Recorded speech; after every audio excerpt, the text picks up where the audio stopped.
Share করছি দুধ পুলির recipe.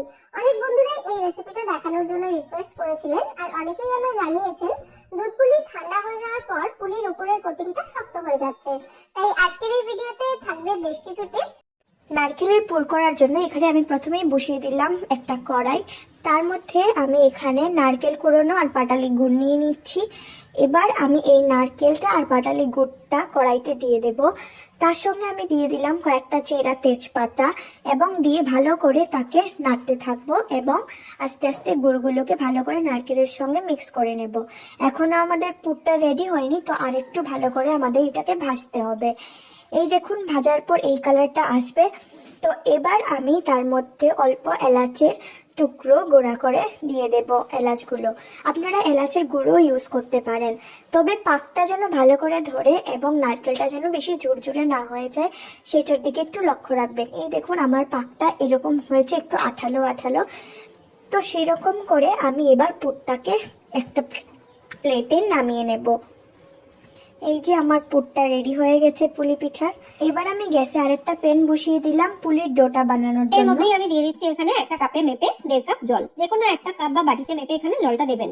জলের মধ্যে দিয়ে দিচ্ছি স্বাদ মতো নুন, তারপর ভালো করে মিশিয়ে দিচ্ছি এটাকে। এরপর এর মধ্যে দিয়ে দেবো আমি 1 চামচ মতো ঘি। ঘিয়ের পরিবর্তে আপনারা এখানে যে কোনো রান্নার তেল ব্যবহার করতে পারেন, অবশ্যই সরষের তেল বাদ দিয়ে। তারপর ঘিটাকে জলের সাথে ভালো করে মিশিয়ে দিয়ে জলটা ফুটে যাওয়া পর্যন্ত আমাদের অপেক্ষা করতে হবে। চালের গুঁড়োর যে মন্ডটা আমরা তৈরি করব সেটার মধ্যে যদি এই ঘিটা দিয়ে দেওয়া হয় তাহলে কিন্তু পুলি পিঠের উপরের কোটিংটা আর শক্ত হয়ে যাবে না। জলটা ফুটতে শুরু করেছে, এবার আমি এর মধ্যে দিয়ে দিচ্ছি যে কাপে মেপে জল দিয়েছিলাম সেই কাপেরই 1 কাপ চালের গুঁড়ো। আর এটা কেনা আতপ চালের গুঁড়ো আমি এখানে ব্যবহার করেছি, আপনারা চাইলে সেদ্ধ চালের গুঁড়ো দিয়েও এটা করতে পারেন। জলের সাথে চালের গুঁড়োটা ভালো করে মিশিয়ে নিচ্ছি। আটা বা ময়দা মাখার সময় যখন আমরা তেল দিয়ে বা ঘি দিয়ে ময়ান দিই তার মধ্যে, তখন দেখবেন সেই আটা ময়দা দিয়ে রুটি পরোটা তৈরি করা হলে সেটা অনেকক্ষণ পর্যন্ত নরম থাকে। এই কনসেপ্টটা কিন্তু আমি সেইখান থেকেই নিয়ে ব্যবহার করেছি। চালের গুঁড়োটার সঙ্গে জলটাকে ভালো করে মিশিয়ে দেওয়ার পর এটাকে আমি ঢাকা দিয়ে একদম লো ফ্লেমে 3 মিনিট মতো রান্না করে নিয়েছি, যাতে চালের গুঁড়োটা ভালোভাবে সেদ্ধ হয়ে যায়। তারপর ঢাকনা খুলে নিয়ে ভালো করে এটাকে নাড়াচাড়া করতে হবে এই মন্ডটা আরো একটু টাইট হয়ে আসা পর্যন্ত। আর পুরো এই প্রসেসটা চলাকালীন কিন্তু গ্যাসের ফ্লেমটা অবশ্যই লো রাখতে হবে। এই চালের গুঁড়োর মন্ডটা তৈরি করতে মোটামুটি সময় লাগবে 7 থেকে 8 মিনিট মতো। দেখুন এটা একটু টাইট হয়ে গেছে, এবার আমি এটাকে নামিয়ে নিলাম কড়াই থেকে একটা থালার মধ্যে একটু ছড়িয়ে দিচ্ছি এটাকে। কড়াই থেকে নামানোর পর আমি এটাকে কিন্তু আর রেখে দিইনি ঠান্ডা হওয়ার জন্য। এই গরম অবস্থাতেই এটাকে একটা স্প্যাচুলার সাহায্যে প্রথমে মথে নিচ্ছি আমি, কারণ প্রচন্ড গরম ছিল এটা সেই সময়। তারপর যখন এটার গরমটা একটু কমে হাতে সহ্য করার মতো হবে, তখন হাত দিয়ে অল্প অল্প করে শুকনো চালের গুঁড়ো এর মধ্যে দিয়ে এটার একটা মন্ড আমাদের তৈরি করে নিতে হবে। ঠিক যেমন আটা বা ময়দা মাখি আমরা, সেই রকম টাইপেরই একটা ডো আমাদের এখানে তৈরি করতে হবে। আর এই ডোটা তৈরি করতে আমার এখানে শুকনো চালের গুঁড়ো লেগেছে 2-4 চামচ মতো। দেখুন এটা মাখা হয়ে গেছে, আর আমি নারকেলের পুরটাকেও নিয়ে চলে এসেছি। এবার আমরা এর থেকে পুলি বানাবো। এই মন্ডটা সবসময় কিন্তু একটু স্টিকি হয়, পুলি বানানোর সময় হাতে স্টিক করতে পারে, সেই জন্য হাতে একটু শুকনো চালের গুঁড়ো মাখিয়ে নিয়ে তারপর পুলি বানাবেন, তাতে দেখবেন কাজটা খুব সহজ লাগবে। প্রথমে একটা ছোট পার্ট আমি নিয়ে নিয়েছি এই মন্ড থেকে, একটা ছোট লেচির মতো কেটে নিয়েছি। তারপর হাতে শুকনো চালের গুঁড়ো মাখিয়ে আমি এটা থেকেই একটা বাটির মতো শেপ তৈরি করে নিচ্ছি। আঙুল দিয়ে এভাবে ঘুরিয়ে ঘুরিয়ে একটা বাটির মতো শেপ তৈরি করে নিচ্ছি এটাকে চারটা করে করে। দেখুন ঠিক যেমন আমি দেখিয়েছি। তারপর এর মধ্যে দিয়ে দিচ্ছি আমি সামান্য একটু নারকেলের পুর। খুব বেশি নারকেলের পুর দিয়ে দেবেন না, যাতে এটা বন্ধ করতে অসুবিধা হয়। নারকেলের পুরটা আমি আঙুল দিয়ে একটু এভাবে ভেতরের দিকে চেপে দিলাম। তারপর এর খোলা মুখগুলো একসাথে এভাবে আটকে দিতে হবে। আর এটা যেহেতু একটু স্টিকি হয়, জল ছাড়াই কিন্তু এটা খুব ভালোভাবে আটকে যাবে, জল দেওয়ার কিন্তু কোনো প্রয়োজন নেই। মুখগুলো এভাবে আটকে দেওয়ার পর আঙুল দিয়ে চেপে চেপে মুখটাকে একটু পাতলা করে নিচ্ছি আমি। তারপর এই ওপরের যে এক্সট্রা পার্টটা রয়েছে সেই পার্টটাকে এভাবে আঙুল দিয়ে চেপে চেপে বন্ধ করে দিচ্ছি। দেখুন প্রথম পুলি এখানে একদম রেডি হয়ে গেছে। সাইড দুটো প্রত্যেকটা পুলি তৈরি হয়ে যাওয়ার পর সেগুলোকে একটা ভেজা কাপড় দিয়ে এভাবে চাপা দিয়ে রাখতে হবে, তা না হলে কিন্তু পুলির ওপরে সারফেসটা হাওয়া লেগে লেগে ড্রাই হয়ে যাবে। আর এই মন্ডটাকেও ভেজা কাপড়ের নিচেই রাখতে হবে।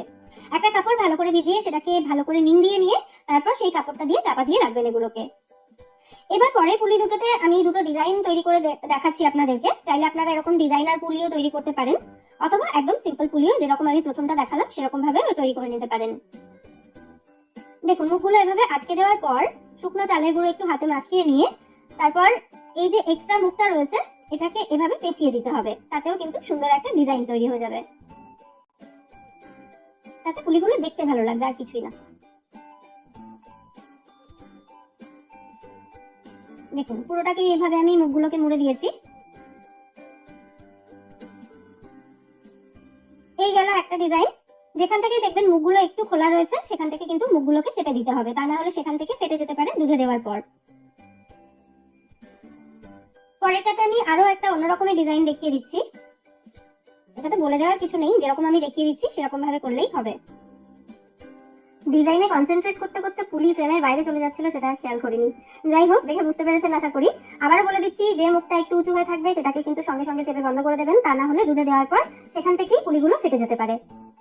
আবার আমি এটাকে ঢাকা দিয়ে দিয়েছি। আমাদের সমস্ত পুলি একই রকম ভাবে আমি রেডি করে নিয়েছি। আর যেটুকু পুর বেঁচে যাবে সেটাকে একটা এয়ারটাইট কন্টেনারে ভরে ফ্রিজে রেখে দেবেন, এটা 1 সপ্তাহ ভালো থাকবে। এবার আমি দুধ পুলির জন্য দুধের ক্ষীরটা তৈরি করে দেবো। আমি এখানে একটা কড়াইতে 1/2 লিটার ফুল ক্রিম দুধ নিয়ে বসিয়েছি।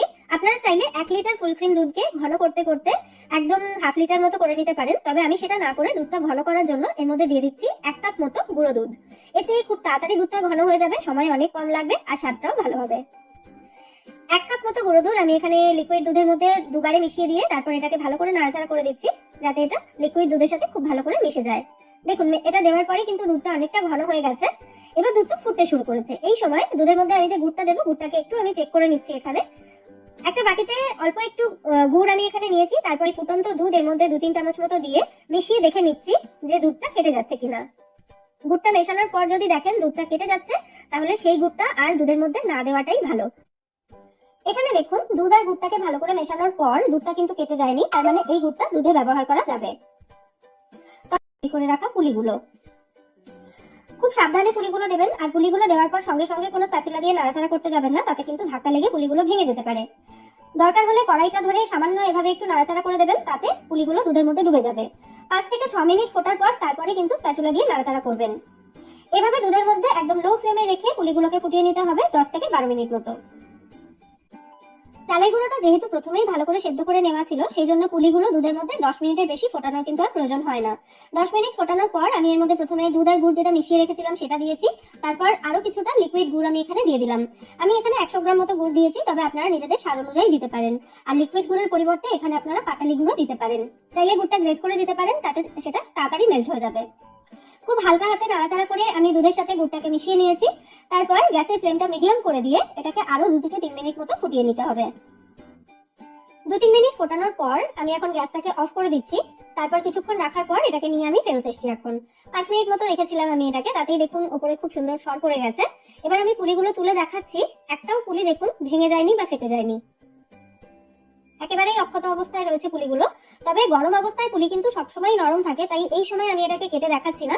পরের দিন মানে পুলিগুলো বাসি হওয়ার পর কি অবস্থায় ছিল, মানে কিরকম শক্ত ছিল বা নরম ছিল, সেটা আমি কেটে একটু পরে দেখিয়ে দিচ্ছি আপনাদেরকে। দুধ পুলি কিন্তু এখানে সার্ভ করার জন্য একদম রেডি হয়ে গেছে, তাইলে এই অবস্থাতেই আপনারা সার্ভ করতে পারেন। আমি এটাকে ঢাকা দিয়ে সারা রাত রেখে দেবো, তারপর পরের দিনের অবস্থা নিয়ে ফেরত আসছি। এসেছি আমি পরের দিন সকালে পুলিগুলো কি অবস্থায় রয়েছে সেটা দেখানোর জন্য। একটা পুলি আমি এখানে একটা প্লেটের মধ্যে তুলে নিয়ে এটাকে কেটে দেখাচ্ছি এটা কি অবস্থায় রয়েছে। খুব সহজেই কিন্তু এটা কাটা যাচ্ছে। দেখুন এবার আমি হাত দিয়ে তুলে দেখিয়ে দিচ্ছি পুলিগুলো কতটা নরম রয়েছে। দেখুন, দেখে বুঝতে পারছেন আশা করি। একই পদ্ধতিতে আপনারাও দুধ পুলি তৈরি করুন। পরের দিন অর্থাৎ বাসি হয়ে যাওয়ার পরেও কিন্তু দুধ পুলির বাইরের কোটিংটা শক্ত হয়ে যাবে না। আপনাদের যদি দুধ পুলির রেসিপিটা ভালো লেগে থাকে তো অবশ্যই আমার চ্যানেলটাকে একটা লাইক শেয়ার করে দেবেন এবং সাবস্ক্রাইব করতে ভুলবেন না, যাতে ফার্দার কোনো নোটিফিকেশন সবচেয়ে প্রথম আপনাদের কাছেই চলে যায়। ধন্যবাদ।